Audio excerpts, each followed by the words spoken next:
सुधा और राकेश के 3 बेटे थे। शादी के बाद तीनों माँ बाप से दूर रहते और सिर्फ त्योहारों में आते। माँ जी, पिताजी, अगली बार आप लोग हमारे घर आइएगा। अरे नहीं बहू, सब यही आ जाते हैं तो घर खिला खिला लगता है। हाँ बहू, तू हमेशा बुलाती है तो जरूर आएंगे तेरे पास भी। हाँ हाँ, दीदी का घर बड़ा जो है, सब कुछ आपने शादी के बाद दीदी को ही तो दे दिया था। हमें भी दिया होता तो हम भी बड़ा घर लेते। क्यों सुनील? अरे नहीं, पापा ने सबको एक बराबर ही दिया है। छोटी बहू, क्या चाहिए तुम्हें, बोलो। वो आपके सोने की चेन वाली घड़ी है ना, वो अगर आप मुझे, तभी वहाँ मजली बहू भी आ जाती है। और मुझे ना आपका मंगलसूत्र कितना लंबा, सुंदर और भारी भी है। अरे हाँ हाँ, तुम दोनों को ही दूंगी बहू, चिंता न करो। चलो अब खाना लगाओ, खाना खाया जाए। सभी मिलकर खाना खाते हैं कि पड़ोसन आ जाती है। अरे सुधा बहन, थोड़ी चीनी तो देना, घर में शक्कर नहीं है और मेहमान सर पर बैठे हैं। अरे छोटी बहू, चाची को शक्कर तो दे दो। अरे मजली दीदी, आप दे दीजिए ना, मैं यहाँ कम आती हूँ तो मुझे पता ही नहीं है कि सासू माँ सारी चीजें कहाँ रखती है।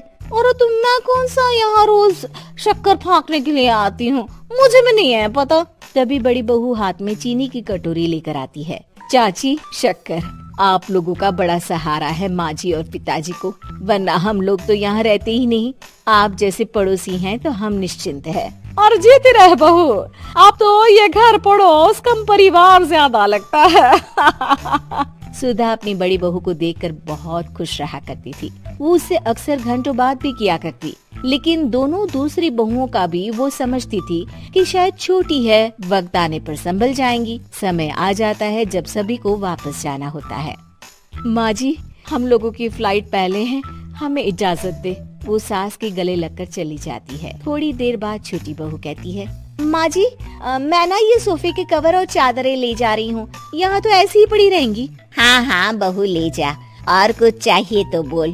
और तो चाहिए बहुत कुछ, पर चलिए कोई बात नहीं, अगली बार ले जाऊंगी मैं। ऐसे ही मंजली बहू भी घर का बहुत सारा सामान ले जाती है। सभी के जाने के बाद सुधा राकेश से कहती है, घर कितना सूना लग रहा है ना। हाँ, और खाली भी। तुम्हारी दोनों बहुएं सब बटोर गई।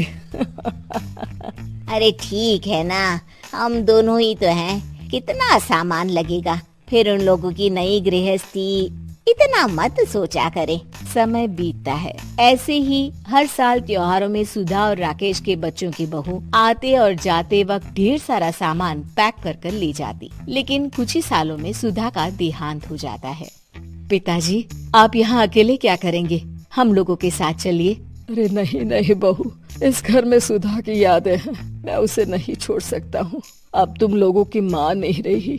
देख लो, वैसे तो मैंने उसके जीते जी सब कुछ दे दिया है, लेकिन कुछ उसका पर्सनल कीमती सामान था जो ये है, ले लो। सामान में होती है एक घड़ी और एक मंगलसूत्र। माँ जी ने कहा था कि वो ये घड़ी मुझे देंगी। हाँ हाँ, पिताजी, माँ ने सबके सामने ये घड़ी सरिता को देने के लिए कहा था। उठा लो सरिता माँ की घड़ी। अब क्या था, छोटी बहू फट से घड़ी उठा लेती है। और पिताजी, ये मंगलसूत्र तो माँ ने मुझे ही देने को कहा था, याद है ना? वो सभी की ओर इशारा करती है। तू भी ले ले ये हार बेटा, कोई बात नहीं। मंजली फटाक से हार उठा लेती है। ससुर बड़ी बहू की तरफ देखते हैं। तुझे क्या दूं बेटा? पिताजी, माँ ने एक चीज मेरे लिए भी रखी है। सभी के कान खड़े हो जाते हैं कि आखिर सास ने क्या रखा होगा बड़ी के लिए। अरे माँ जी तो दीदी से प्यार भी ज्यादा ही करती थी, हमेशा उनसे बात किया करती। जरूर कोई बड़ी और अपनी प्रिय चीज दी होगी दीदी को।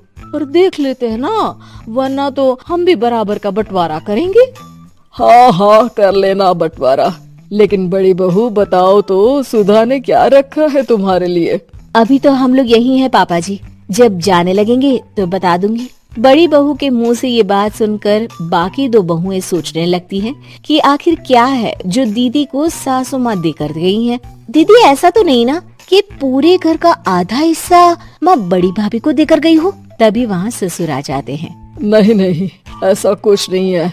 मकान तो तुम तीनों का बराबर से है। देखो, बड़ी बहू से तुम्हारी सास ज्यादा जुड़ी थी, न जाने क्यों घंटों बात किया करती थी। पता नहीं क्या देकर गई है उसे।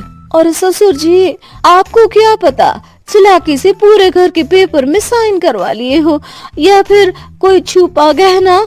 आखिर मकान पूरा तो आपने सासू माँ के नाम ही कर रखा था ना। अब घर में ये सस्पेंस बन जाता है कि आखिर बड़ी बहू क्या लेकर जाएगी। फिर वो दिन भी आ जाता है जब बड़ी बहू के जाने का समय हो जाता है।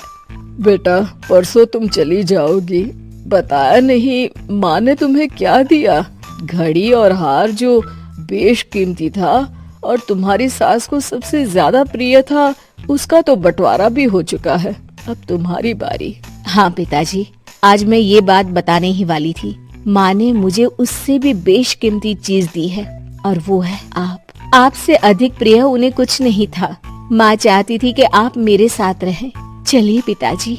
बेटा, मेरे पास तो कोई पेंशन भी नहीं है और ना ही कोई प्रॉपर्टी। लेकिन आपके पास संस्कार है पिताजी, जो मेरे बच्चे आपसे लेंगे, तो आपको ले जाने पर स्वार्थ ही है मेरा। चलिए ना पापा। सभी के सामने पिताजी बड़ी बहू और बेटे के साथ उनके घर चले जाते हैं। तो मेरे प्यारे दोस्तों, कैसी लगी आपको हमारी कहानी?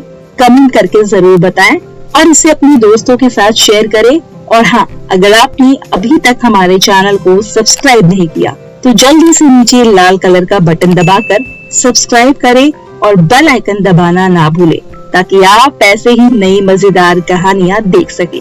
तो दोस्तों, तब तक के लिए अपना ध्यान रखिए। धन्यवाद।